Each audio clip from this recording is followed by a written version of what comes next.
Aou me wati minabi. Ni saya nana kana jo aou kadala. Est-ce que nous on est prêts? Oko so men ningali damna. Madame na be makadam na nyera kuma. Ambal mamuso ko fe jone tato. Abe comme une bonne à sous le signe ka nyoma fle ka saya foli ka nyona. Et toi tu vas partir quel que soit ton visage. Et tu vas partir quel que soit ton statut. Et tu vas partir quelle que soit ta place dans la famille. J'ai des enfants, mes enfants sont encore petits. Ala makoto là. Note wallahi ni saya tunkakan ka kiningini. Ni ma tunkakan ka kiningini. An koroke ani an balemache ana furmuso ko be bois kata lajne kata congé ke ko makadi ko bo. Prends le ticket avec ta femme et tes enfants. Sereine en Afrique, quelle joie. On sait très bien que ce voyage a été préparé. Ça n'a pas été préparé pendant 1 an. Ça peut être préparé pendant des années. Inch'Allah, dans 3 ans, 4 ans, je vais me rendre en Afrique avec ma femme et mes enfants. Ils ont tellement si bien préparé le voyage. Certes, à la quitte la voyage là. Mais wallahi, ni tunga fo encore chayene ni lo, ambalma chayene. Ko wallahi ni voyage billahi tallahi kabako ko do bi makono na ko fe ni kalo eteta. Mais je me suis colon entièrement. Aloninte mola, ale mintala ticket ana muso aloninto la, demse minu fana mono ye fana aloninto la. Aw ni alaw taala ni nyonche. Abeye dembatri en presque. Muso alaw taala brambal mamso ka karfam na la ka deun toy. Regardons un peu les enfants. Est-ce que deun yera hakili la ninte joka? On se pose la question. Est-ce que demse nous be sifari minani est-ce que ninte na joka? Ono bamso l'état là et au lieu ayebi sini o bamso tenoye mo gora le kanime ka munuma. L'enfant dit toujours maman maman. Quand l'enfant a mal, il vient vers sa maman. Ni den na bashila na neni na ni toroya baka de manya shambalema. Imaginons ko do kato den nous l'attend. Toroya ni do kato la obe borika o bamso to fo moto no bamso elako.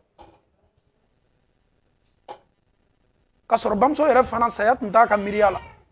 Ayara fana tutelala ni saya ka foka sato. Mais wallahi Allah Ta'ala tunya programmé. Ni ma kakan ka tasi kamiri ambade muso aka barano saya ni kan ka ambebla tasili la.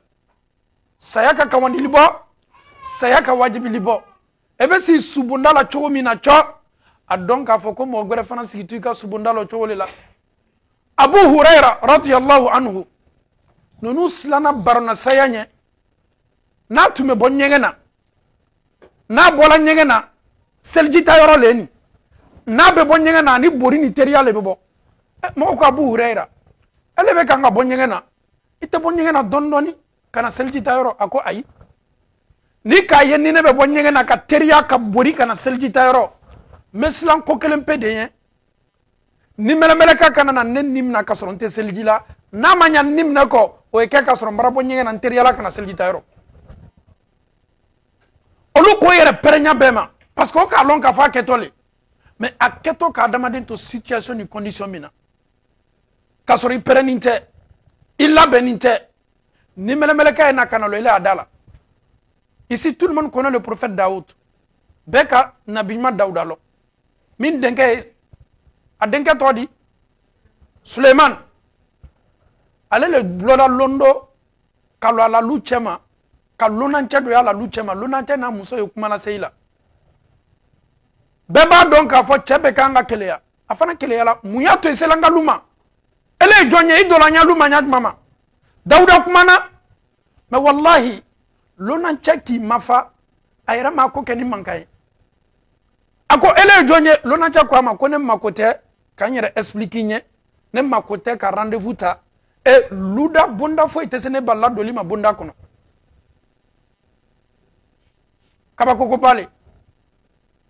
Un étranger qui est chez moi, je sors, je le vois, je lui pose la question, pourquoi tu es chez moi? Il me dit non, je n'ai même pas besoin de te donner explication. Allez, Allah Ta'ala ka chide minye, amma kote ka explication dima. Ayo fodron, Daouda alayhi salam, akalon ka foke se malakul maut, ange de la mort. A quoi ma ko on le ni mele kai. jani ye na ne bara ni melemeleka ko Dawuda ma ko Dawuda inya lo si yoro nunu isi nyongola saya makewa Dawuda ko saya kela isi nyongo sala inya lo yoro ni fanana ilomba o masayewa kon lomba o sala e Dawuda letri makanga la na ile mako. Nous, on a eu un exemple ici. Un monsieur qui était toujours à côté de moi. Aujourd'hui, il n'est plus avec moi. Quand il est là, il est toujours à côté. On était toujours ensemble dans les lieux de Dawa. Mais aujourd'hui, il n'est plus ici. Est-ce que cela ne doit pas nous aussi nous prêcher? Est-ce que nous manquons quand nous faisons Kawandi? Nous mettons ko Dawudama. Comme il a long qu'à faut que ça y a qu'elle aille. Il lomba au sala. Il s'ignon au sala. Ça y a qu'elle y mania bema. Alala saya ninka kawani libo ame Allah Ta'ala dali ka lomba saya ke amma kawandili Allah Ta'ala bulala mokela ka Allah Ta'ala dien ka ambla tasili muran kono sangani wati be ala mokela ambaw ani amfaw surtout ambaw dunya bebi islamaya ye bi muso le bulu muso ya don islamaya warala muso tenyanya sikata la muso le shato jahannama kono. C'est pas par plaisir que nous prononçons ça. Le prophète dit sallallahu alayhi wa sallam, l'enfer sera rempli. Mousso le keto jahannama la fala. Pourquoi il parle de ça? Ka Mousso alerté, ka Mousso averti. Mousso a fala ko awle chayato jahannama kono ni tolo bana dolani na eni munkeli kaka. Mousso nombre min doto arjina kono al natena chayala pour que elle sire inscrire la lu chema. Ni ye masacha belebele do ya ka wati la akwa ka bara den ma ka jonma bin ka kan ka boka tan senatama nka kan ka dum fani de do mena ka dum fani nyuma min do mesigi bin ka borfen de kan nyoma de kan wala maso de kan mi yere kadinye katima beka jon ka ka borfen na boka lalo ayaka masiri nyuma do akana akada yere ya don afani manila asila ka borfen kan ale le boto sa kata ka tamayoro beba don ni mansa bebo ani cortège le bebo ani jama le bebo mansacha signima ka borfe nyuma ka mansacha sawani me mansacha be kangana jama be kulela tola jama be kulela tola mansacha tola nana asela jama uma jama be kani me ka wole mansacha be sawani me bebe kanga tikara fo jama chamaye dotola kofe ki kana ba mansacha ma ako mansacha mo kabako yala elle est Adamaden Sougouni, il cadre d'un fani main, des séparations liés. Un pauvre comme ça, comment tu peux appeler le roi comme ça? Massacha Kamafle, à quoi Massacha Wallahi Makobila? C'était du jamais vu. Morodoye du souffle, tate kam Massacha ta torma, kafoka Makobala. Surtout, Massacha et Tama Minabitama Mambali. Massacha Kokalia Blakana. Aluka Chokoroba Blakana. Ni kaka d'un fani mafle. Wallahi, te faut yaka fo segeni dese. Anana kinilo masacha nyakoro masacha sigini maka borifenga masacha koko ay ki kan tantoma mume qu'est-ce qui se passe avec toi masacha kwama kui dantika kuma mame nouvelle mame ako masacha ma comme mako bale bila masacha ko melo ni nyakoro ye fenye jigi ka bonga borifene kanwa ako masacha ne mako ila kuma mina itese toli ka borifenga ka kuma ni ne fe jigile Jamal ka kule damna ko ni sirili le kaka kan ka masacha doyate ele ni an ka masacha loka kuma masacha sigini maka soka o milefa ko fa ye jigile ele ni masacha nyoye ka kuma mol ko tumaro defo ba akilila masacha kuma mi mem fe ka fuye nte sa folie jama tolo dola ko fanga kabo masacha akamajigita ajigila ka bo aka soka ajigi min kala ka bwa ka soka agberela ni nchela ni ndese batola akomara jigi sai makobe na kuma mina fonye ko itolo gberena masacha ka tolo gberala ko masacha ma kwi kanelo ko milo masacha imanelo ko wallahi imanelo moli rete senelo na tumadol kan kibaru yale me masacha nele ni melemele kai imaginons masacha ba ka dia bambalila abaka masaya bambalila jugutala ayrekte se ka tolo taname masacha saya bara annoncer à la nimelemeka bolo kwa le nimelemeka masacha vient négocier Il veut négocier. Est-ce que négociation minketo ko ka do farashikan ayi? Masakɛ veut négocier. Ni mele ka be se ka wati ni dama. Aya kosigi ka taa lu kono. N'a sela lu ma pour que aya ka mansaya mini min kɛli ka kan min ka kan ka cɛ ta a ye saranganali to a denw bolo. Ni melemeleka ko a ma ko ayi. Ni ne nana waati waati ni ne nana k'i to sifari min na ni nana k'i to taama min na ni nana k'i to action min na si ka t'a la i ni bɛ mina k'i to action de la.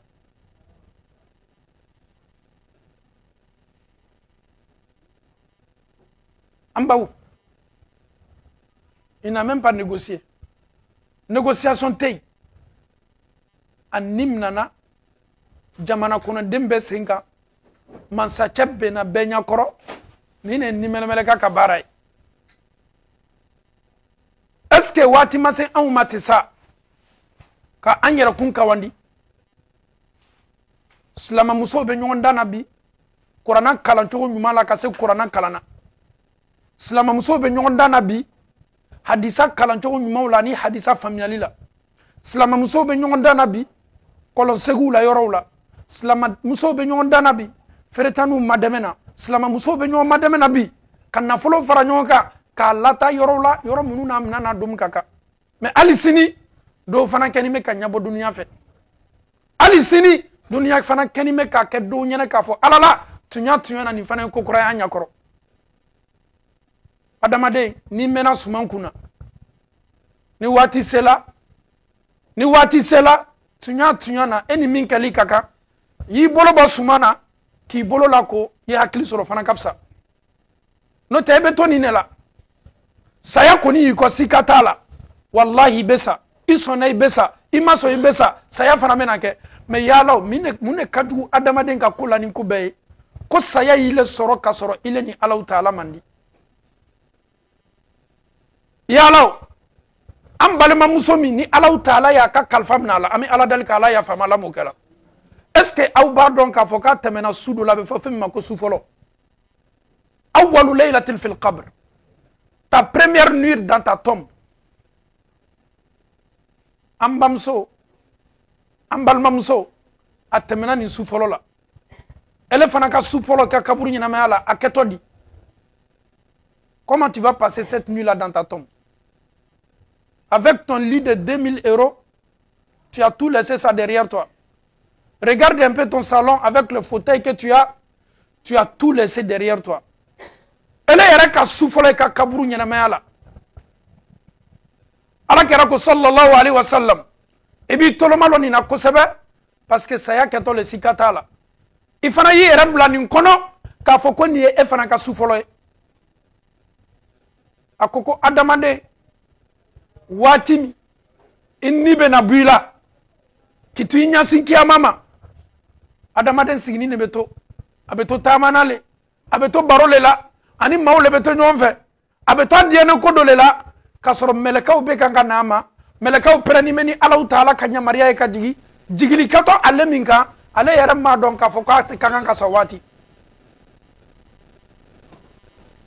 Ala ma laban ko ɲuman di an bɛɛ ma. Ala kana to nin waati ye sa ma ka sɔrɔ a ma pɛrɛ. Wallahi ala kɛra ko hadisa la sallallahu alaihi wasallam ko ni mɔgɔ ka waati laban sela i ka to i ɲɛsina kiyama ma lɔ min Alahu Taala bɛ mɛlɛkaw le ci fɔlɔ. Mɛlɛka jɔn? Mɛlɛka minnu bɛ na ka na adamaden ka koɲa laban préparer a ye. Peut-être i sigini bɛ to jama la yan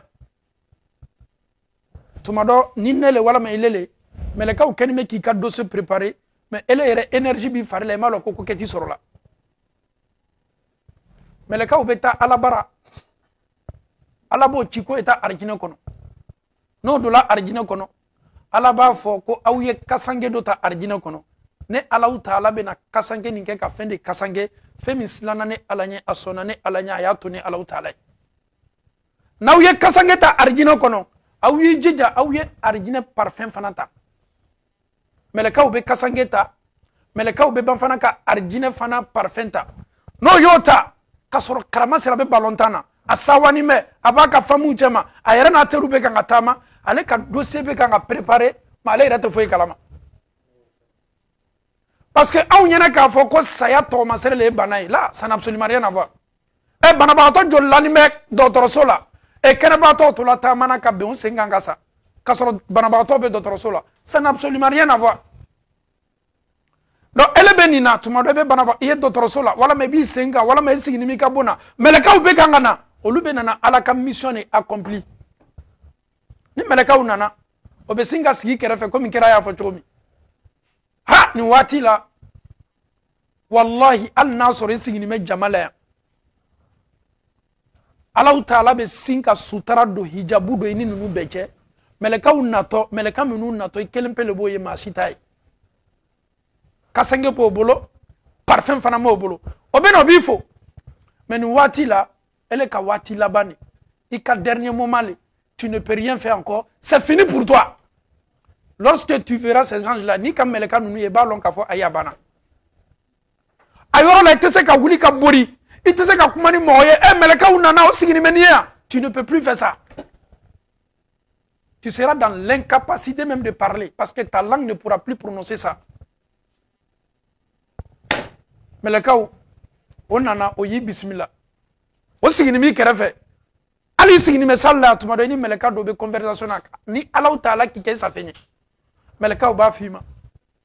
anw ye mɛlɛkaw le ye ka bɔ Alahu Taala yɔrɔ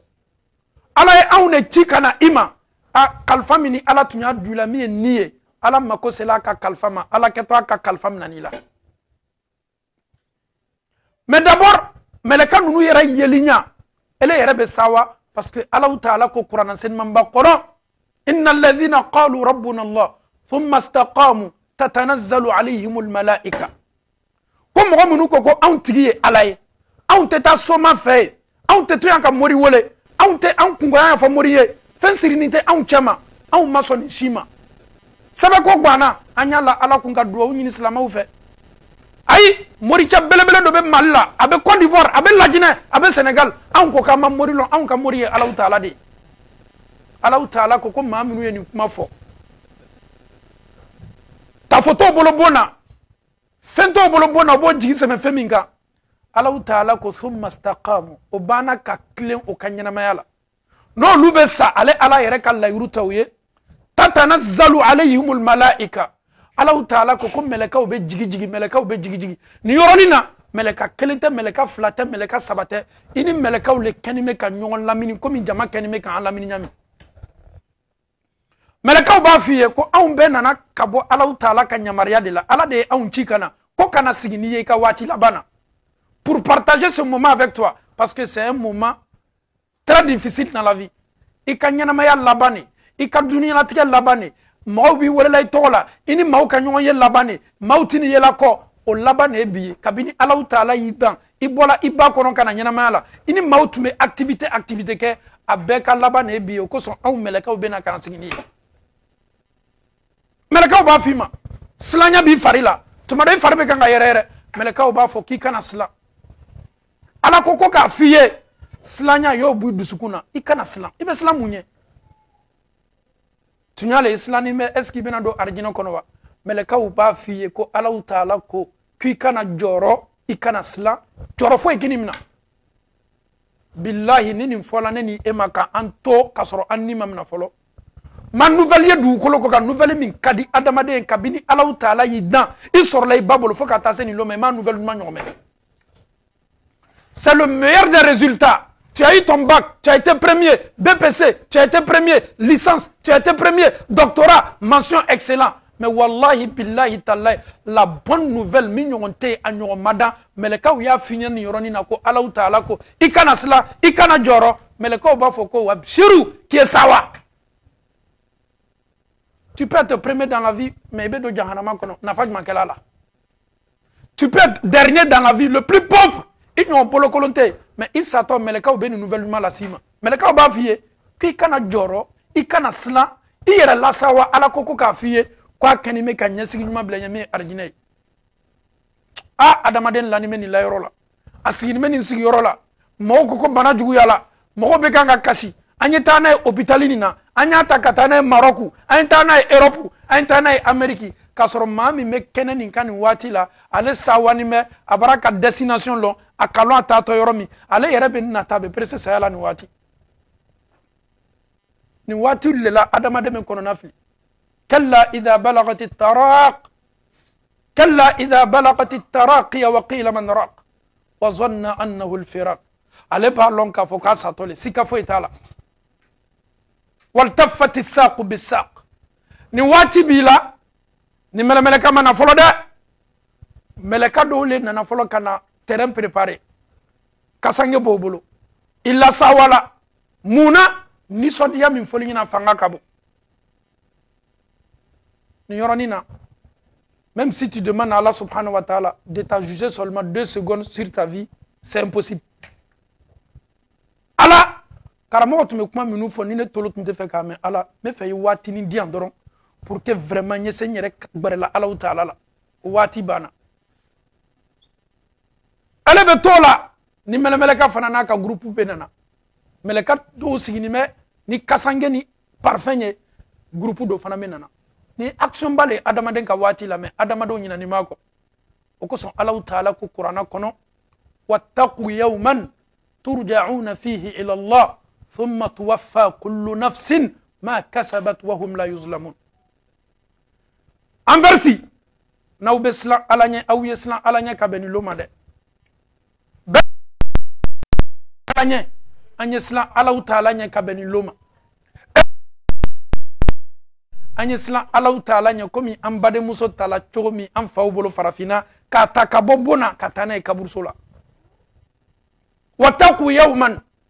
meleka ubena ni ndone meleka ubena ni kasange uni parfum ye ni meleka fana nato mais est-ce que ni meleka kanali est-ce qu'il est arrêté natalawa parce que tu as déjà reçu la bonne nouvelle on t'a informé tu seras au paradis Allah te dit d'être content et reconnaissant mais est-ce que toi et moi on va nous annoncer ce genre de nouvelles? Non. Non. C'est une réalité. Non. Pendant le mois de Ramadan, nous sommes tous en état de gêne. On a la crainte de Dieu. On fait sortir les boubous pour porter.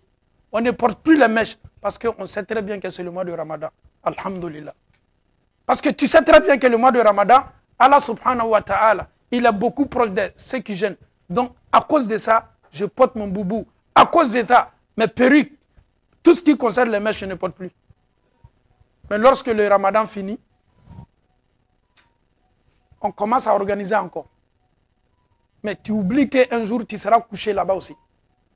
Ni meleka benana kasoro saya bagato ale sawani me saya la kasoro ma safolo wallahi ni meleka nana Allah ta'ala ko Qur'an sen mamba kono a'udhu billahi minash shaitanir rajim wan nazi'ati gharqa wan nashitati nashta ala ko me kali melekala meleka min nato ni wati la min meleka an nato kana ele jonsen ma min nimne ne ala kala aba amna ni noyali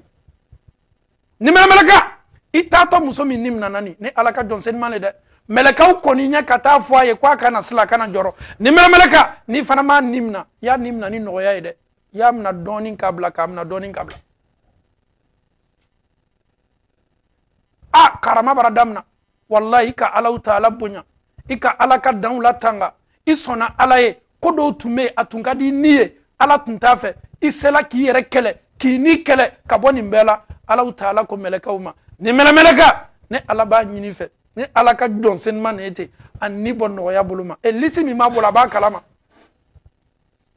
ni meleka faramena wati la mo sigini me ki lamini yorobe hôpital la bana bara juguya tension bara monter il n'arrive plus à manger. Elle n'arrive plus à manger. Et pourtant, elle est en contact avec les anges. Tout ce qui se passe là, Abba Bekalama. Il est en coma. Elle est en coma. Ça n'a absolument rien à voir avec Allah subhanahu wa ta'ala. Même si tu es en coma de 1000 ans, cette action-là, la conversation entre toi et les anges là, Sikata là, il peut boire kalama. Mais les gens te voient coucher. Il n'y a pas de tout. Il te dit qu'il n'y a pas de bimabla komana. Bimabla nimbla. Ayret c'est la kofo ikela. Wallahi, mais ni meleka obene be bon be kalama. Mais mo letaay. Ni meleka be na barake. Abadam na yorojma. Ni meleka be baradam na sene la folo ici. Pourquoi? Seyere ni be damna sena loni kala ya yara kana kafo ni bo be damna sena le kafo komese burila wala mantena benama ni adamaden semba na bola koro kababitani والتفت الساق بالساق إلى ربك يومئذ المساق فلا صدق ولا صلى ولكن كذب وتولى نبو بردامنا isomuro kodo nyona ni wati la ibe kanga nene kili mol nyabila docteur be singa la machine ma fleka ye ka fe kan nene kili problème radamna o be to masero ye damna non ni ko ni mra toucher damna docteur fana me appareil ma fle non wati la banete o be nani fembe pour que casser ni récupérer la docteur te sa ere ni récupérer la ere faire la kuma te emi ere besato. Un docteur tombe malade, docteur faname sala banabolo. Ele nibe kangabo, ala makuma kan laban no yalambe la ilaha illallah. Ni yoroni fanana ala ka Johnson madobe, ala be kuma kan ni noya oye ko lanin to saya la finka ala yere côté. Kwa be sabatili laburi modo nenkan ko lanin to saya la finka. Kuma la ilaha illallah. Muhammadur Rasulullah. Wallahi billahi tallahi ni tawhidi tila ali ka sansa maka jigi duguma ite se kanifo. Monsieur Diané, qu'est-ce qui est tawhid? Le tawhid c'est l'unicité de Dieu ala kelenya ni ko ki soro mbam so fitini men ko kanyina ko e mbona koroti la le ay nyoye ko toy no karama sera de ben ko mma ko tola ilo mfana yese mori doma ay nyame ka foko kolum filila do be ay lo nyesama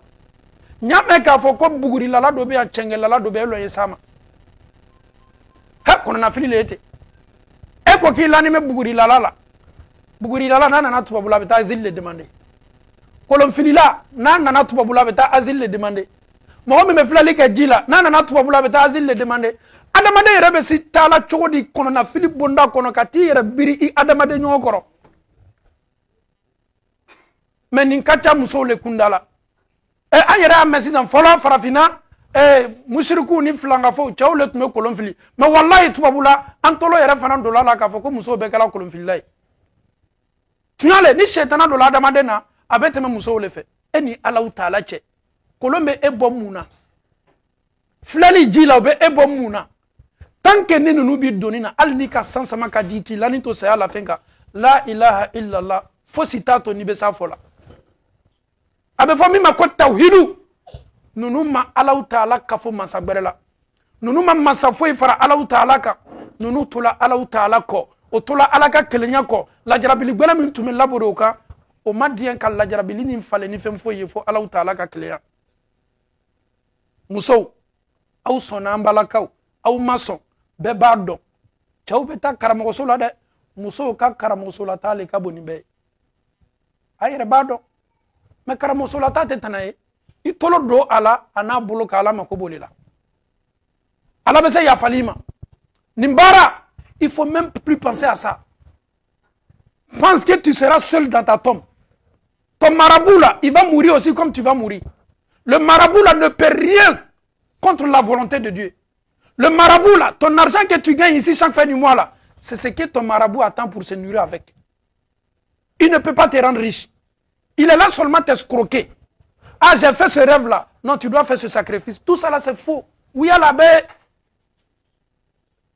Alaka Johnson man l'anime c'est à la finga mais le kabe kanga nibo nashto ni noya mais au benata wallahi dan fem bebe kolon nibo toroyala mumini nibo be noya mota yara ka fokate bo toroya kala mande ala karam min kafsani be ama ala ma nyoda ala tena nyondana ka lani to saya la finga anitu me bola watimi adam na sema ni semi kala ala kara disila ala kara ko inna lil mauti la sakarat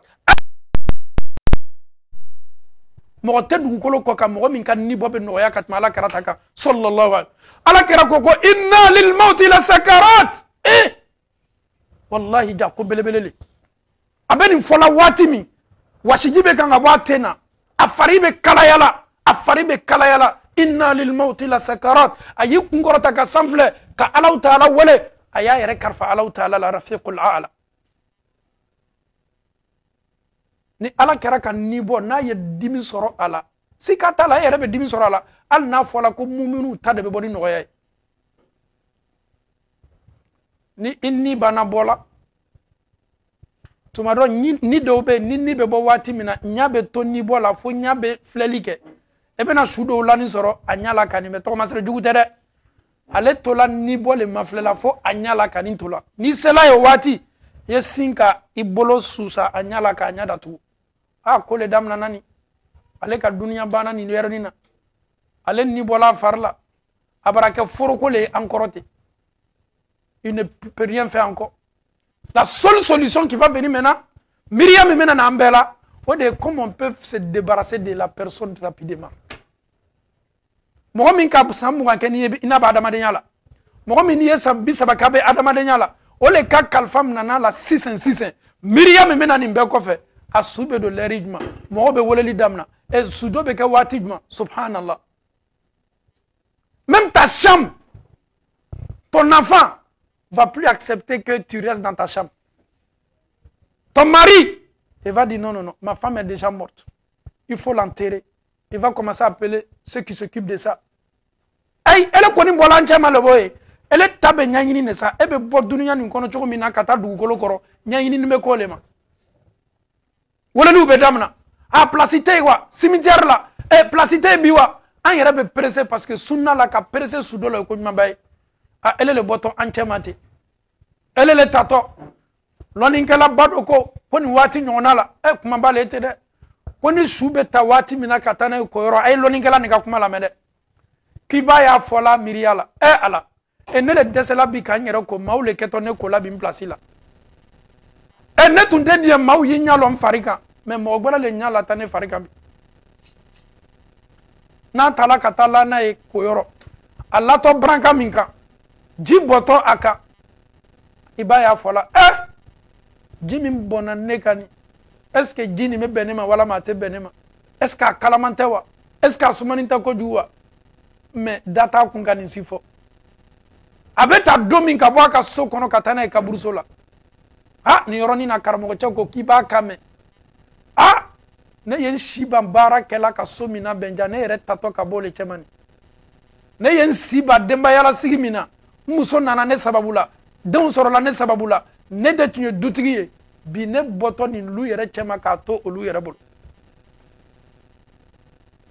itato yorojma itato kaburuso la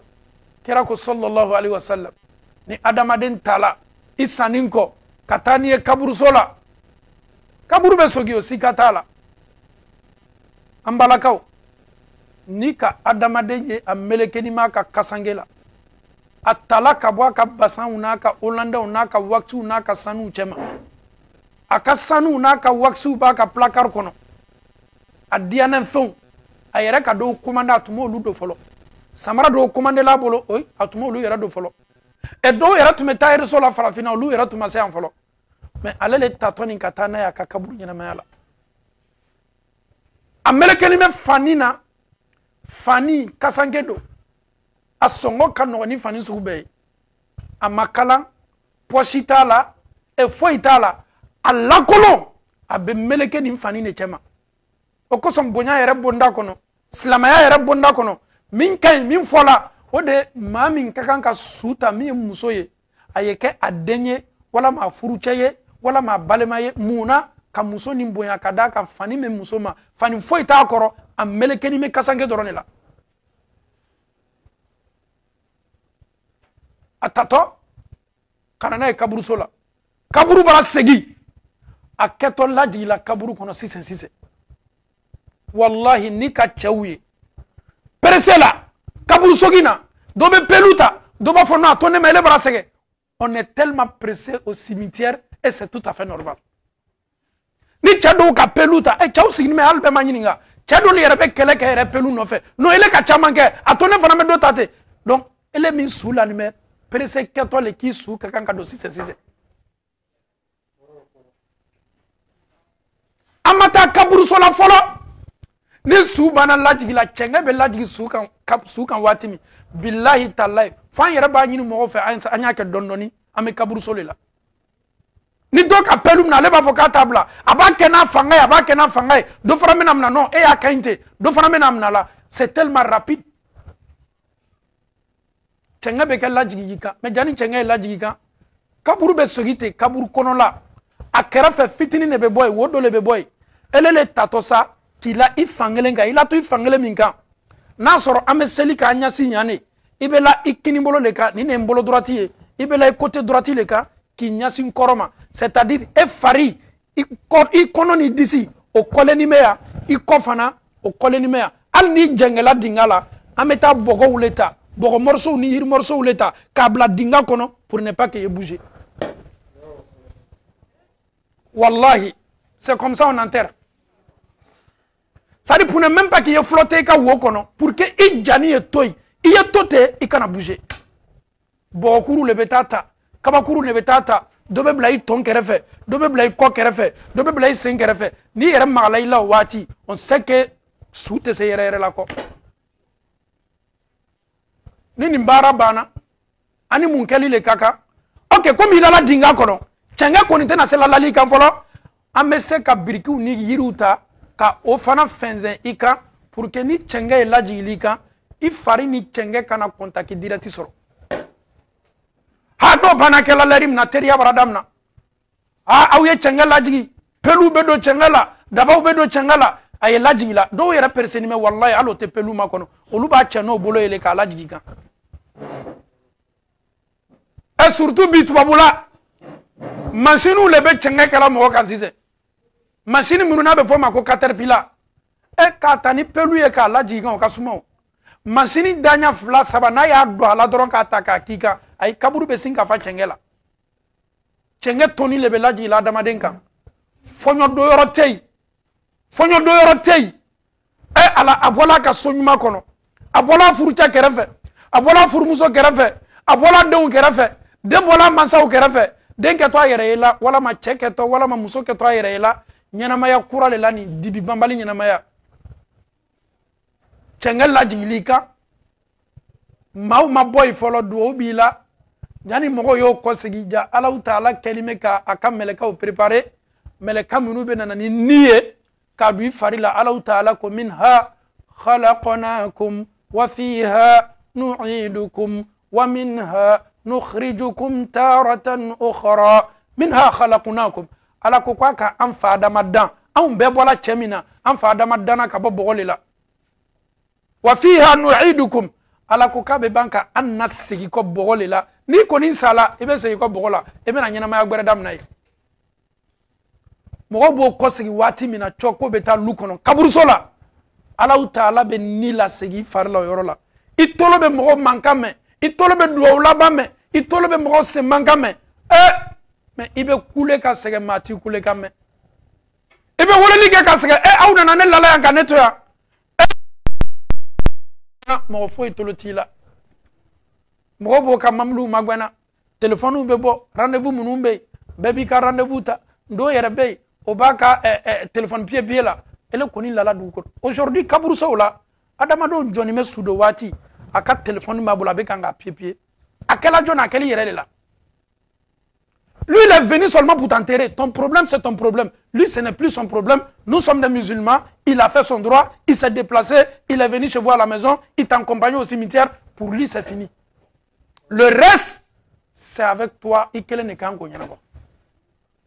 ale ta emu yodora la lahinela mais ikaka bara min labe ole kaburu nyana may ana karamo bado ko mo ya fo min kala anteri lete neni ni eteri nyoma akoka be wuya iteri yere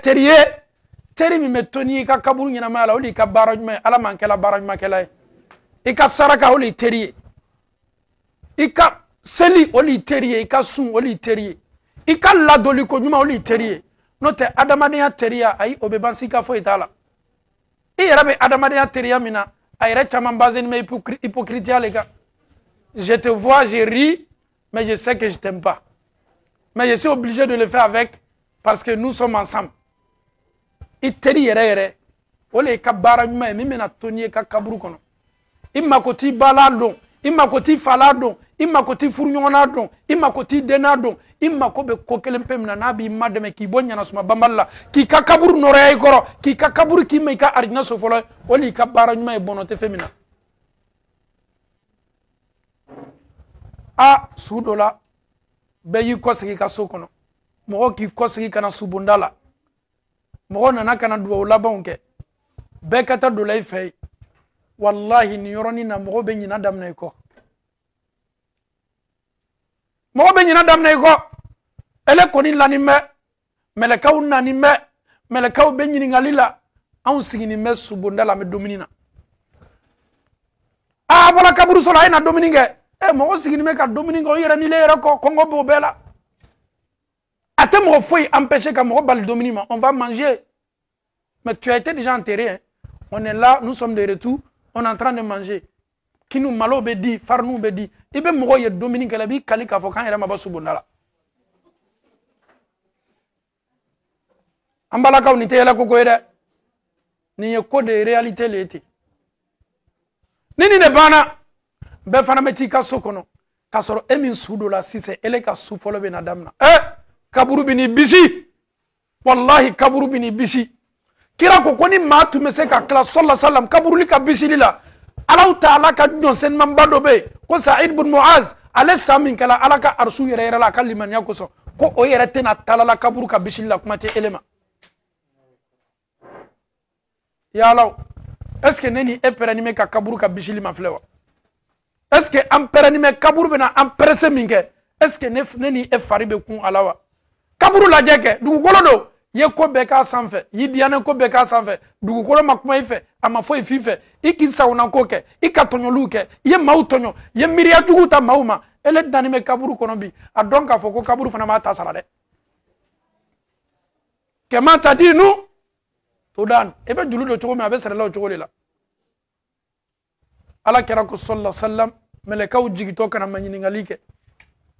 ala man sala limaniya bonda kɔnɔ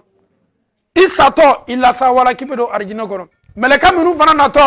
mɛlɛkaw bɛ na dɔrɔn juste formalité dɔrɔn o b'i ma ɲininka ɲininkali saba la i tigi ye jɔn ye Allahu Taala bɛ o nɔgɔya i ye ɲininkali kɛtɔ kan min na ala kelen de k'a lɔn mais Allahu Taala bɛ jaabi nɔgɔya a ka jɔnsɛnniman bɛɛ ala man kɛla jɔnsɛnniman ye i b'a ye a fɔ a la ko n tigi ye Allahu Taala le k'a fɔ ko ala hali bolisɔnnaw ni jobatɔlaw ni josɔnnaw bɛ ka ala tɔgɔ lɔn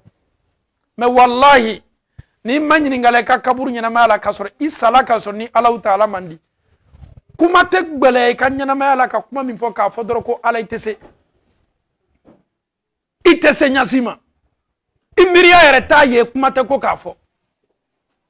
ni ala ye ɲininkali jaabi fɔlɔ nɔgɔya mɛlɛkaw b'i ma ɲininka ɲininkali filanan la Allahu Taala ye diinɛ jumɛn de k'i ka diinɛ ye i b'a ye a b'o jaabi fana o bɛ nɔgɔya ye a bɛ silamɛya diinɛ ko fɔ ala man sala k'an to silamɛya la ɲininkali sabanan a bɛ ma ɲininka Allahu Taala ye ciden jɔn de ci ka na i ma i b'a ye Allahu Taala bɛ lasɔnyali k'a ye a b'a fɔ ko Muhammad sallallahu alaihi wasallam ala ma ɲininkali saba ni jaabi di la n'a banna ni ɲininkali saba bɛ jaabi di la a k'a ka nɔti sɔrɔ déjà a ka résultat bɛnna parce que n'a ma bɛn i tɛna se la jaabi la sika t'a la mais ni banna bɛɛ jaabi la i ka kaburu ɲɛnamaya fana Allahu Taala bɛ ko lasɔnya k'o la ko lasɔnya bɛ kɛ ɲɛ jumɛn ma i b'a ye ala bɛ danfɛn ɲuman dɔ la n'a kɔ kaburu kɔnɔ a danfɛn cɛ ka ɲi kosɛbɛ ale yɛrɛ lani b'a ka kaburu ɲɛnamaya la n'a ka nin danfɛn ɲuman a bɛ kabakoya ele dun ye danfɛn ɲuman ye ele ye jɔn ye i bɛ danfɛn ɲuman nin kan mɛn a ma k'a to a ka kaburu kɔnɔ ko ne le i ka baara ɲuman ye i ka seli i ka sun i ka hiji i ka jaka i ka feretani ma dɛmɛ i yɛrɛ bali ala sɔsɔ kow ma k'i yɛrɛ ɲamariya ala baaraw kɛ la i ka baara ɲuman minnu kɛ ala de ye ne kɛ baara ɲuman ye k'a kɛ ɲɛsigi ye ka na i ma kɔnɔ kaburu la yan a b'a ka baara ɲumanw ye a bɛ sawa sawa la dan tɛ sawa min na ale ka arijinɛ dabɔ la ale ka hɛrɛ dabɔ la a ma hɛrɛ min sɔrɔ duniya yan a ma nafolotigiya min kɛ a ma dawula min sɔrɔ a ma tɔgɔ min sɔrɔ ale tola ala de kɔ ale y'a ka baara bɛɛ kɛ ala de kosɔn ale ka laɲini tun ye ala le k'a fɔ ala ye k'a minɛ ala ye k'a to ala ye ale yɛrɛ mako tun tɛ foyi la fo ala bi ala bɛna lawasa a ka kaburu ɲɛnamaya kɛla a ma a ka arijinɛ so fɔlɔ ye akini bolo abolo jugu ala be singa ni bela wasa koro awu ne be mbiri ka fo kanga bla dinga kono ka chengel la jiga ka soro ale be ala taala ka jardin mala abe kanga yere dagamu slamaw nini nyona kela ko ele ke to ballanima me mo do masa folo le olu masa folo me olu yo ka kunya laben ka soro masa folo ambalakaw ayi toloma lo ni yoro la jana intananga kisani ni nye muso do ye akisa fana ma do ma foila karamo mi yalla kali karamo la diride muso ni me ban wati mi kanya kala ma nyabema wajibili kan fola e nyabema ale tungo ka civiliser ni me ale tungo ka nyala kanime ale tungo ko ayi ko chenyani ala idali mi laleka ode tunkabo ale yoro ni ko be muso ya yere to dunya bolo shetana kulonala aya yere to shetana bolo ale tola odela saya be selama wati mina banabato al ni sukola ni muso lebe suko ka meshi yakuna do be de temps en temps babo mais ale naka dobo trabe dodo naka dobo afana ka meshi betu meshi songo gbelawne kanya kala manya bema ale le tesela banaka alabe bon en espérant peut-être que bana ça va passer atolo la te kangabe atolo la te kangabe ta erete ko abe évacuer la kabo sali dola katana sali dola urgent no ka urgent no muso yere tolo la sa docteur ya fo ka somo yen ko ay ko atena bola ni banala somo hakilla ji lamuna e meshi ba kuna de subhanallah kwanye fereke kata meshi ba kuna akana sa parce que ama donc afo docteur ko ka sato akana sa ka meshi ni to kuna parce que na sala ni ni ni yere te to masere nyuma de meshi dangani me abe min kuno dangani me danga do mi ma ferila dangani me akobe danga mo min sato ka danga to kuna be ba donc afo ko e ko bay para on ko sa ko fo ka fereke ka meshi bo akuna meshi be bo akuna chodi ko kata sizota an karamo senman do le ni kisala kale an fana la dirido sizo le nana kana bla muso kuna ko ka meshi akunte fonna da autant erete ko ka meshi na doron ka singa tike ka bwala ni sizo dola la ayi sizo ba refuser ka tese nam nana ka fo ko ka tike ayi atese ka ko beke neni hakli ka ngaji ala kerala ko ni balola feminka femi tun kadiye femi tun ikadiye na koy wallahi ko ni balola feminka be sakito le ka ala kerala ko te sallallahu alaihi wasallam comme kadiye ni meshi dole kadiye kabi farafina ba dola ina na tubabule ba dola ibe kanga do fana karamol ba foli nyene itolo dola la iko kita dabla 90% be sa kito meshi dole la ala kana to ambawni encore mso yesa ko to meshi dola amma conséquence lo parce qu'il balolo là on le tungadi ele tu voulais te rendre toujours belle mais cette beauté là il m'a donc à foko kaburu soufolo cette beauté là n'existe plus. Mais tu veux te rendre belle devant qui?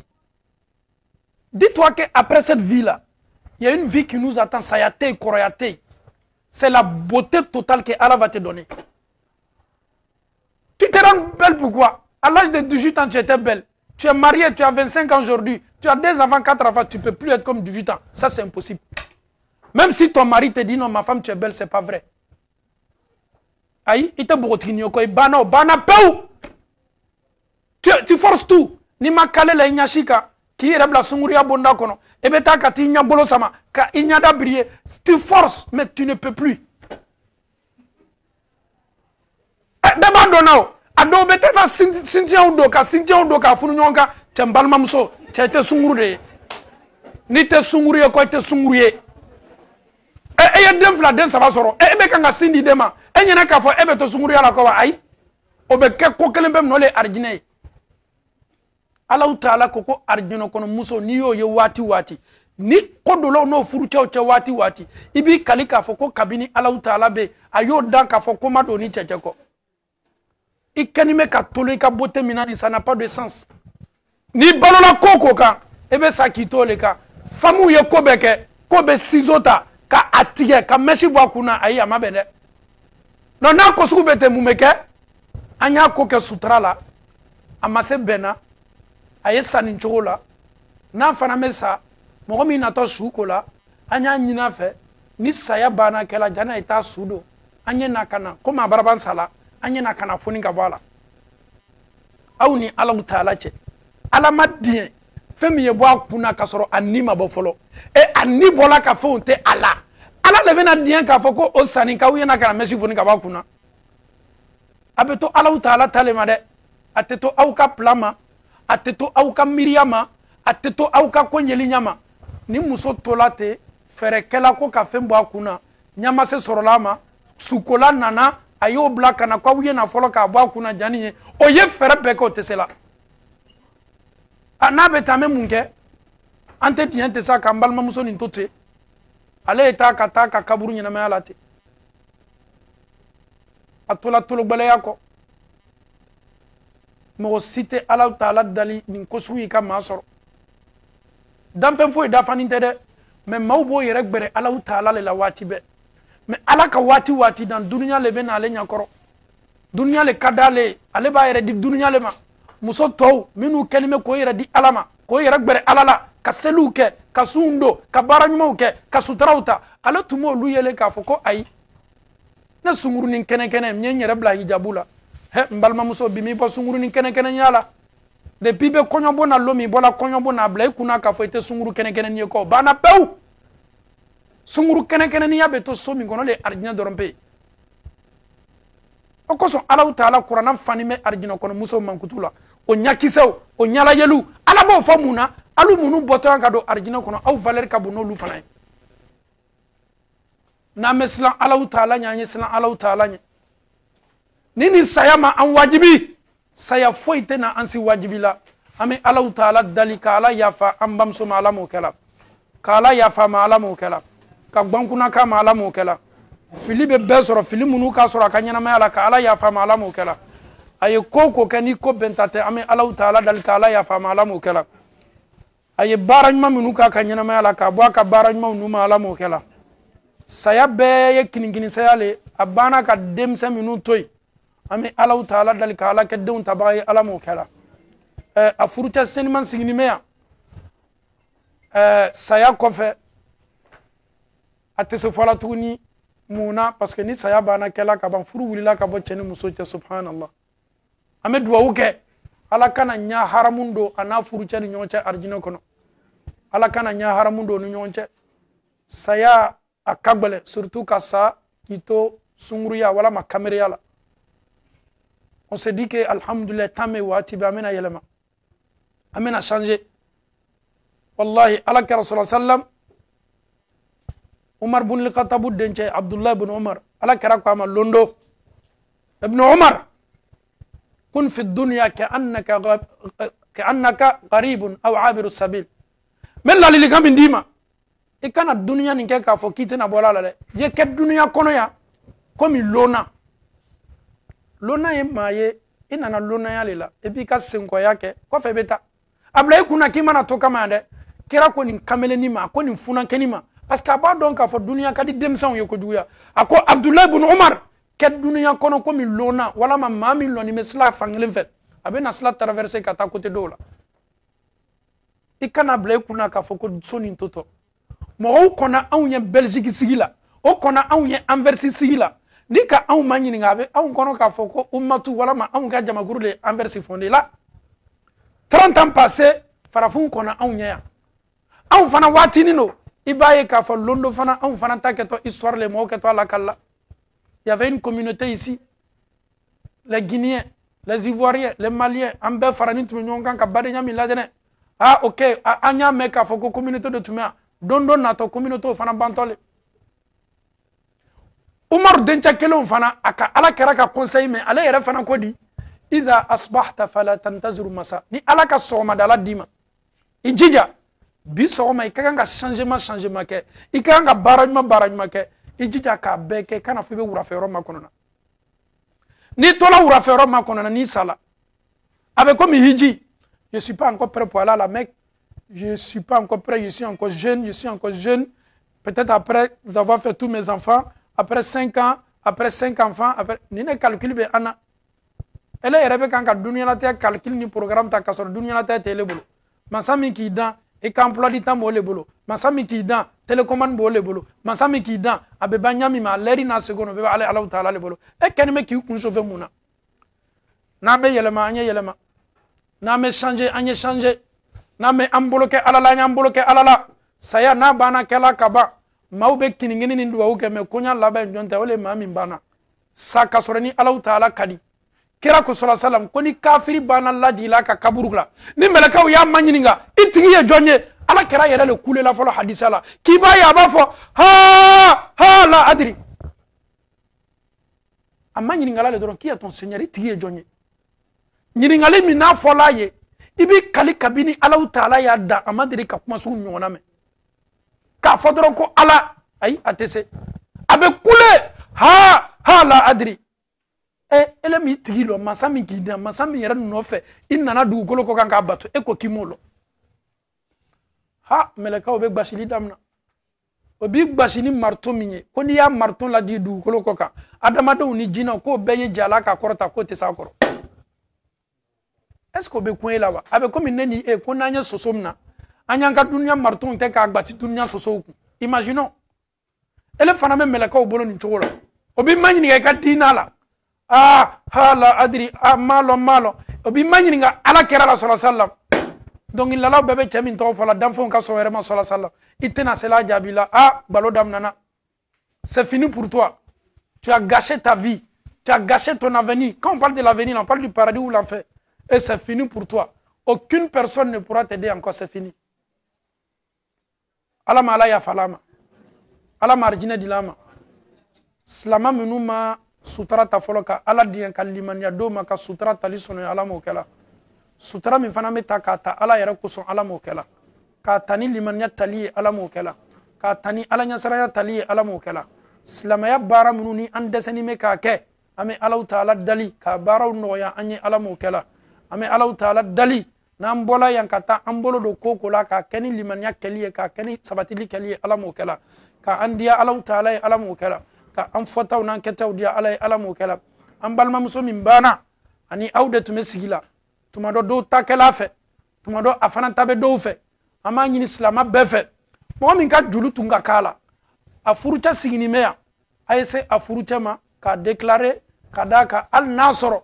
ye mu'miniye isu bana dola date blay ka nyuma yala fa julu le sarade no ani ma minute me ko kelema awiye couragita ni min fana ko ya fala man dusukuna ini ala chamalala o ka wasake mais na soro alele tabe elela yena se afuru chama ebe sa sara la nyami ina afuru chabo fokabe ole kai mais kana tu kono de ko nyini befe kafa ka yini islama befe si ka gbele abe se kala tumado ablala doula do fana blalala an fana nyo nyalema ni ne mablela ebe planela feminu ye sigila nyonka olule ebona ka nyini islama befe an badima muso lani me tunya sobi amma ko be muna ole ka ya fama amma ko be muna ole ka duwa ukai amma ko be islama be ka dafanya kelen duwa ula wati kelen kote ni hakili jilala wati ka duwa ukai pour que o ye do faraka kaburu nema ka ala mala ya falama ala man fana labena janan talonche ala man labena janan talonche saya ketole sika fo itala ka ke kasorani ala taala kadi ala mo kala ambe banabato ka ala dien kan kene ala mo kala ambe julumun to ka ala taala dien kan seniya ka ban julumun ala mo kala ama kala ala la su anintele ama fola ala taala masu anintele tolo gbala yabe andoni na su anintele ka ala ya fama ala mo kala اللهم اغفر لها وارحمها اللهم اكرم نزلها اللهم وسع مدخلها اللهم اغسلها بالماء والثلج والبرد اللهم نقها من الذنوب كما نقيت ثوب الابيض من الدنس اللهم ابدل لها دارا خيرا من دارها واهلا خيرا من اهلها اللهم من احييته منا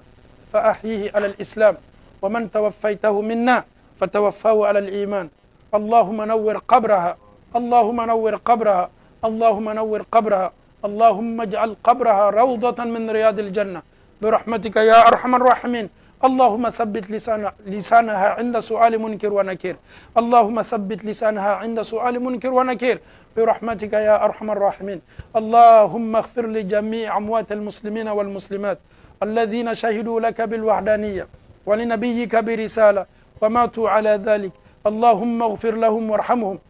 وعافيهم واعف عنهم اللهم اكرم نزلهم اللهم وسع مدخلهم اللهم اغسلهم بالماء والثلج والبرد اللهم نقهم من الذنوب كما نقيت ثوب الأبيض من الدنس اللهم ابدل لهم دارا خيرا من دارهم وأهلا خيرا من أهلهم اللهم من أحييته منا فأحييه على الإسلام ومن توفيته منا فتوفاه على الإيمان اللهم آت نفوسنا تقواها وهداها وزكها أنت خير من زكاها أنت وليها ومولاها اللهم أرنا الحق حقا وارزقنا اتباعه وأرنا الباطل باطلا وارزقنا اجتنابه اللهم اجعل آخر كلامنا من الدنيا لا إله إلا الله محمد رسول الله صلى الله عليه وسلم ربنا آتنا في الدنيا حسنة وفي الآخرة حسنة وقنا عذاب النار ربنا لا تزغ قلوبنا بعد إذ هديتنا وهب لنا من لدنك رحمة إنك أنت الوهاب الحمد لله أم أوفو أو يه أيراكا كافوكو أو نو بدي مسوت مسيلا كفر نيون كان كو كدو كاي كفر نيون كان كحكيلا دي كاي كفر نيون كان كدو لبان كاي نونو يه حكيلنا تا نيمو دي نيني ما بسيلا an kakan ka ko munu latanga ni nyon chawleti ka duwa ke nyon sanga ni wati be an kana lun kere kere duwa bonda kono ni hakili jigila la wati wati ye duwa kai e ka selula ye duwa kai abe yoro minata abe gbele ya ni tunya solete al ni mu'mini ye ni kiyere ye ni sola be nata ni tunka lon tu me do faranga nyuma yaka tari si je savais j'allais faire plus nasoro iyere make oye nimisa belebele damnana ambaw ani amfaw wati minube ambolobi tu ne gères pas ton temps c'est Allah qui gère ton temps le hajj est là on se prépare pour le hajj on va mourir ton tin que tu fais là tu prends ton tin betala do komino yere bado essaye aussi ka iregbere alala ka julumu ya fanyini ko man cheke njani adama de nyesa ko hijibi ka donina ablay ka programme na jija sayani ko nasoro mo min ka seli tuntete mo mi makote selila jija ye selita sebela yi makodo selila nasoro mo mi tunya nal ni sungaro do ele ka sunko tuntete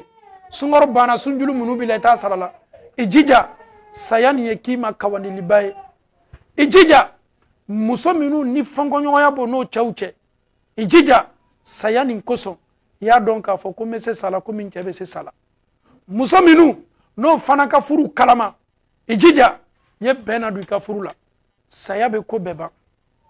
ite nimisa no nimisa min ka boni nimisa be ini che ini muso aw ye sa kasoro aw benite. Qu'est-ce que tu vas dire? Si je savais j'allais pardonner ma femme, si je savais j'allais pardonner mon mari. Mais et pourtant, tu me fait. On a fait combien d'années ensemble?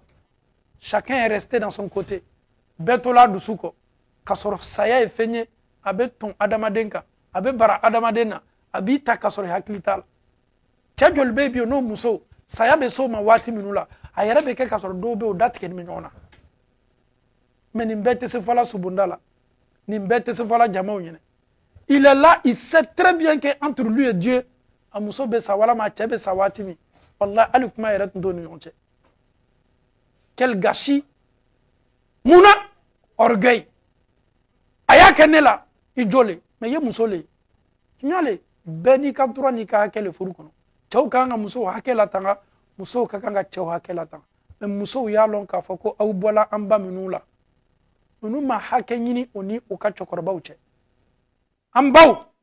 ni kote mananu amfauche al ni amfau yo tonyo obo ka muso yata ka uka dambeta ka sabarita kana yafatara o chefe. Mais en Europe ici c'est pas le cas.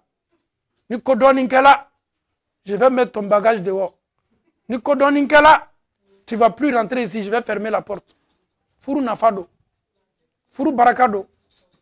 ele de unyena wati bebe kan gi chela babona. Donc même mon idée,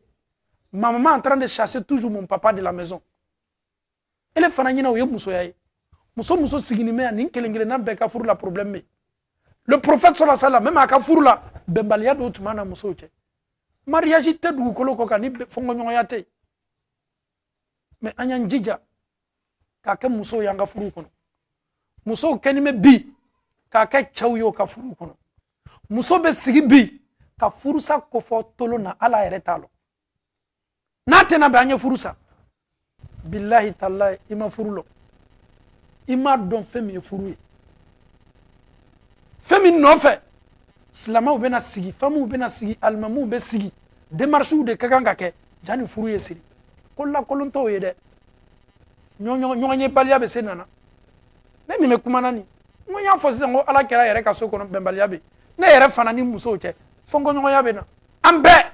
bon tɛ yen furu tɛ yen ko fɔnkɔɲɔgɔn o yɛrɛ de ye furu yɛrɛ taa ɲɛ ye mɛ an y'an jija fɔnkɔɲɔgɔnya ninnu n'a bɛ na an y'a basi ni hakili ye an ye diɲɛ ka dugumafan ta ala bɛ si bɛnna cɛ dɔ ma a dusu ka bon orgueil b'a la o ye e garijɛgɛ ye dɛ e de ye dugumayɔrɔ ta la pour que i ka furu ye sabati ni e ko ko cɛ nin mɛna k'a fɔ k'a ɲɔgɔn tɛ yen le e fana b'i yɛrɛ bila cɛya place la ne balimamuso a laban kɛtɔ furu sa le ni furu dɔ sala denw bɛ yan ele yɛrɛ bɛ yan cɛ bɛ côté dɔw la ko bɛra kɛ triangle le ni ko kɛra triangle ye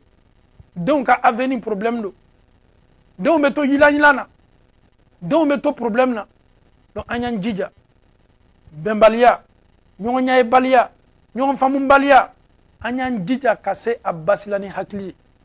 an y'an jija furusa an ye dan bila furusa la tiɲɛ de furu dɔw bɛ yen n'olu kɔni n'a tɛna bɛn de solution bɛɛ kɛla n ye fɛɛrɛ bɛɛ kɛ n ye n seko bɛɛ kɛ n ye mɔgɔw ye ko bɛɛ kɛ n'a ma bɛn alhamdulillah i y'i seko bɛɛ kɛ parce que furu n'a bɛ sa kiyama lɔn ala b'i ma ɲininka a la donc ko fitininw nɔfɛ an kana an ka furu sa tolon na ala m'an bɛnna sababa ma ala m'an kɛla sababa tigi ye ni alaw taala sɔnna n'an sela ye an bɛna bɔ kuma na jani an ye bɔ kuma na an faw ni an baw a ka di ne ye nin kɛnɛ kan an siginin bɛ an bamuso min ka saya bonda la ni an bɛ foli kɛ la a furucɛ siginin bɛ min y'an kɔrɔkɛba ye a bɛ yan kɛ a furucɛ siginin bɛ min y'an kɔrɔkɛba ye ne bɛ fɛ ka micro passer a ma je sais qu'il traverse, il a traversé, il est en train de traverser un moment très difficile. Il a fait, il m'a fait. Aujourd'hui, c'est lui. Demain, ça peut être moi comme ça peut être toi. Ambeya au Blanca Sifarila. Vraiment, la lilikan mambi bolo, ka lasse ambala kauma. Parce qu'aujourd'hui, il a témoignage à ma kobala kosebe. Ama don itemena mina. Ama don bini, ambola ya ekele nebeta du ka bona. Motena baroke ni bona. Foni teru nana kana nyana suma bila. E teri ni kelengele nambe, olu fana doto kata baroke no muso e bona. Ya law. Ebe se la lilikan mandila ama dakuru nya damandamani pour que vraiment au fana ke taslier ama ni sigida la inshallah. Amena micro passima.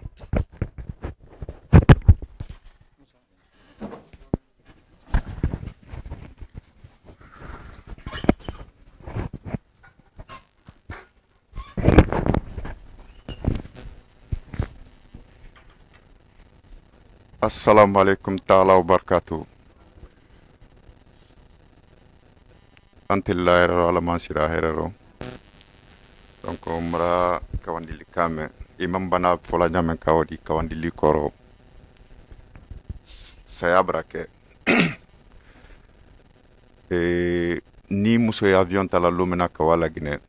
Antumra sandandombo anya préparé la. Kafo bo anye fola nyonko waliro. Mais an y'a fait an bɛɛ ye wa nin sen ka an y'a la denbaya kan denbaya ye famille dafani ye ka bɔ yan sewaro ka don yen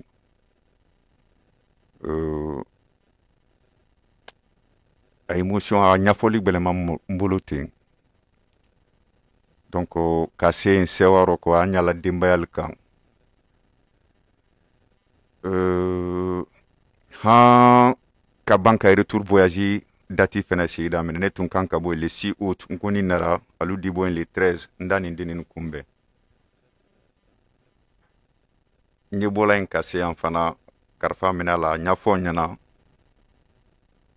ka tɛrɛ n bara fasaya nɛnɛ n bara nasaya nɛnɛ mais fuduɲɔgɔn saya n fudumuso wani ja dɔ gbɛrɛ le fana o di n sera kuma kelen pe le fɔ la n bɛ n tɛrɛ n kasi la masa fɔla muso min ma n ko ne le kan ka yafa tara fɛ parce que minnu y'a n sere di yan depuis ni muso ni furura lon kele mo mani si ko ni na muso nyona nka bramol kili fana ka fal nena ko men ni misando masay ya fatra la dem so fe ko me ni ala letadi ala tasra la mola o ke koso hambi nyoro mendo bon kono la di warayma ibabo di frim idi do voilà ikon di frim bon kono mais a bella la menkan ole limaneyadi depuis saya kera hambi ole bara fanka duma ha nyetenu latin nka momen ka ma mini ko la imam ni ala jama kan karan ka wandilin fenwulu obedi aramade fankani dima me konolaro te me ni fudum sote oyi plasi me odi ntumalon ko ja orodo kulu ndafe mbam firi ko tandaye fen vidien kren fe malon danya fo nyaka mais limane ko so maradien aka den flamento ko ndin wasakoro masamen kata alel nato fanka di lamma fana nye den flawo nye oluta donc témoignage membolo olodi et même ka fonyama anye dien nyoye keni musoya anye dien nyoya nye koto nyontama nesi nasi robi nyafola ko kosiama nintun kalon ntunda beke ka fonyama alela lo beni fen wala ala ba preme malumena isini idwa koni menkala toujours ndi ya fatra muso men fe ba a keram fe kan sutra ka ken baden fe broke ya disa témoigner la atundi nimbaden tedon takalama lonkele mo makilli ke ka fo a imsola doya mabrasimma donc koson ni ala trala alay yino yaye ka ala trala demen to nako kasini kende adoluma kanyira do be antalunye o temin koro hansin ndi barkablal bey al fem boninti musola koro albra irana ka analla si altresi mendo diaye sigile nyon demen sigile sulamaya sigile obra dianye kuma gbele mama doninate émotion boloma di barkablal bey donc témoignage mentre mbolo ko la salma olodi sallallahu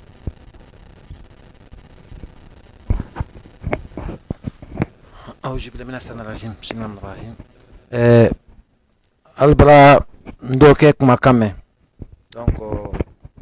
anna karamo ba kuku mfana jamaa remercier ndoke toro dina jamaa remercier donna tuma don dina le fanam gel kan may ni kay do ke jamaa nye antola ambra sewa ambel sibi abra to wudu sili mone bando abra ilana ka fokando ni jamana men kono ala kansi anna sila be jamana men kono akela jamana sanmandi bani ko gbelamante alama ndoke bansana folotinya ambe fasaya abra ambe la so ampa brasa fasaya abra so na brasa mais men ko ni kana so nteni ntuma na so folo mfana kena mfana ma lesone di yem kramo fana ka fanya ma lesoni angin na tambema fudu kono si belema fudu keni musote kama bansa na polatinya el kana u fudu si teno busunko te romano keni musudi anya susuma adi busunkole mais anye dinya nyonye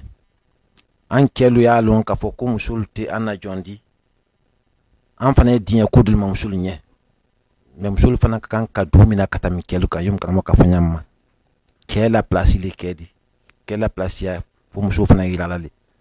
musul la fudu no ya bulu nyakilin pe ma nyumala na banda ila la kela kwa le kedi bona fudu kono no ya neudi amba de musul men wani ha sinini te ba kasila bani fudu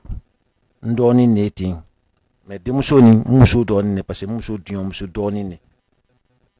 ani ya lon anala kanan so Amsterdam ne depuis na kanne kolomso yi Amsterdam ka umina kolomso yala parce que kolomso dion le tre kan bo Amsterdam kana si Belgique en ka so aller le ba maya akan ya lumena akali badia tama fana damna badia tama wuli sila fe anin dio doka kanyona be ha kana wala ban fuduma nele ka fudu nada en tout cas ni mi chama kendo parce que on kala dans islam kan ala kabla slaw kan lun kelensi yo maka fanya mate man si lun kelensi kuma kuna men tema lal kuna disa fulanya ido kala linima ido kana kolomso nyona ana dom so ni nyona ikala ikilen pele kuma kamena akili kuma nye ubi ada fo muso he afo iken di kwa ikuma dom se parce ana kolomso ni nyona ba do chini alhamdulillah ala fana ka ke nin kan bandom ke ababola ya suma nin kan do ke kilin kuma la ye akuya di sonoya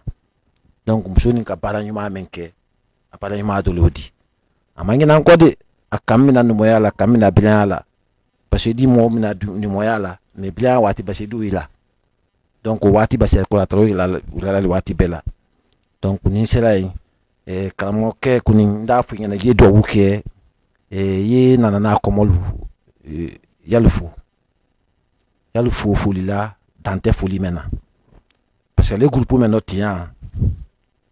il est le canal initiative le mais groupe na den lu akuma wala sifana mfana na bonne kono ko nana ko dante ngena mfana kan na milanya ma dalwa wala sanda madobo ala nikela barakaro groupe sera avancer là et groupe to la bi sinama muso Salman be sinyambi kana do uke al demus an musonye an bila musonye o de côté mais depuis ni sayani kana kana sipila tama membra kalbulu ko membra kalbulu tibili angre malon sumamne duna bonna lipola fanfa gimane na la lipola fanfa anya yelatini wallahi an bilat kandele kono ko e kan ko ala ka komen ila na sa yakondo ala ma ala ni kaburu no ya de musoni matinya sunima parce que mbramento budu kono ya mais vraiment asu ntuma ifol donc il dit amba di musumal il dit Allah folie que franchement brasewa ensuite monsieur Gallo de Sintia kabo Bruxelles al musul de Siniti so kurpul le te kabo Bruxelles ndom bilam soni akam muso mina vraiment yoma kor muso mana ndom muso fanan kataka place la kam muso ni muso do ye groupe klendo fanan Bruxelles alhamdulillah ambara ya lakini bala ke sinyo yadi man kalgi groupe kuna me groupe ni flag basani muso klempele man kadi flando groupe ndo kapoyan kwa Bruxelles muso kata ka fokuye dongul pundo donc al dipoyan al bakela dela al dipoyan kawa Bruxelles kilendi kwa tama ake nyonfe kabini kasa yake groupe momen al folle bulmanto bola kwa Bruxelles kana fulika ful al nako fulaten ni de al bana kolma donc bi fana folini kete groupe modi de mel ka falu ba santinala al kalwuli al nikenara kana la déconnexion ko di fana ikotini kana diama ikotini donc il dit doit uke kulpuni al no badia men tala kairana idi o foli kalien ka doit uke badinyao ala ma sabatira ka doit uke badinyao ala ma wona nyefe ka doit uke badinyao we ke misalidi la gine mumema la gine kabe be nyasuma anyala tala ulema donc kuma gbelema ni sirai am badimal fana ya mti sa quality ya tigan net ya ni be kabini kasayana ikallo nte wol presenter ta di ko me ikal belon ko man kabini kasayada mina ani men ne ka kunya peke ndele ko felaro kenya makula lu wala kwa kunya ni sinte bunna be kunya de masumo be alu ka peke donc ni sera ndi dai idi vraiment be remercier idi pitwa o ke penye antoro en tout cas embrassewa sewa men dunan fadilo alama o kera kabulu ko kayla de am musonya la ka to sallallahu muhammad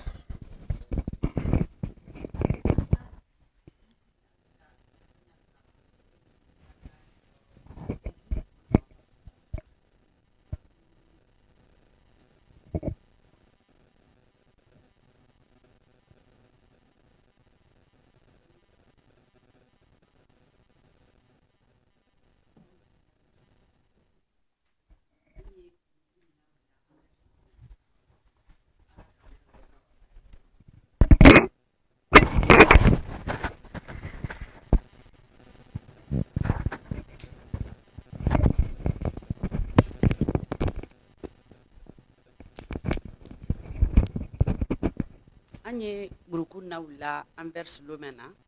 ala kamel lo ka wasake peut-être andi safola am mo dama men ka buruku na wuli abe sali ni kono bi mais tumadu am sote tam sultana mais jamani bela denin diera kan nena na ke buruku ni nyemo bi mais ni duli al siaman ka koroni doldi ken koroni doldi ken doni ni nalbe dina kan ne bla nyefe ni la kusaya mo ke ni la loni ya mo ke ni la fusi mo ke presque ni di safara ni jama fi fi ani ni be kafsane ni ya kan be la ni na barade mais sawa men ni fari robi jama no ni te se ka fusi le fol ni barkade parce na dana ne kilima ne te se ku na wala nyafe nya susu mais bi wallahi ne be muso sanima ne be mbano fu kaba kaira kambanu la anye grupu ne kaira kanda ko ani islam ya association mene ya wole kuma ne grupu na wito kadu kuma kono uro ni koko tera kuma tuka me yenne ma ka bombanu a kuma tuka wide uro adu be grupu kele ni association flate association kele ni ne bemba no fobi alla barada la anye barame na anye bu faraka depuis anka gruku ni fanana de saya bara kamade me yere kani saya a folo le ni wallahi ni kakan ka ke ambela de ni matasi ni fanan kakan ka ke ambela de ni lesion di bi parce que anka ko me anyala ni no an wato annalu saya fodi ale an wato an fal saya fodi ale an wato an korol saya fodi ale mais han bi an man se an jere kan na saya a folo ni roni ko ka wala na makate mais buruku fana bana ka ira ka ko tunu an ye fuli men kala an bansan ni nonte kila men yela na la kalwa ma an fasaya ni ambassadeur loko différence fana ni la wala a ko fana wala la buro din buruku sanima men fana si alu ka ira ka ko fente alu bolo fos talo mais bela deni ki bolo fara nyonka bi kala de ka dinne nanama ko kanali mse jalo ni abade ma o te wori kote mais ka ira kala ka ami pote ka de benke an kala de islamayali ka an kala de padinyali ka an kala de hinali ka roni fos kera fo an fana na dana an ka tibini di ke ka wadi mais fo an fana nyanta wonike ka ira ka mse jalo ni abaden kela ko pupeti brawa mais pupeti brasa ni pupeti kandidia pupeti brasa mais wallahi an fana ni na pupeti na ni association kaso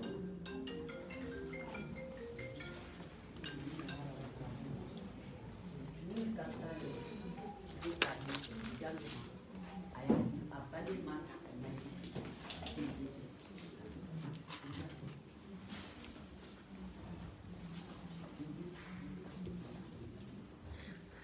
bari toujours a di balinya buku kini di fana am bali di fana ya fana pelu sebe sabara kini di mo ni dia ki mo di ani pelu la kushama fana ki di fana ni o fana na la alla enveloppe di ko kali mi se jalu ma aya di abali kema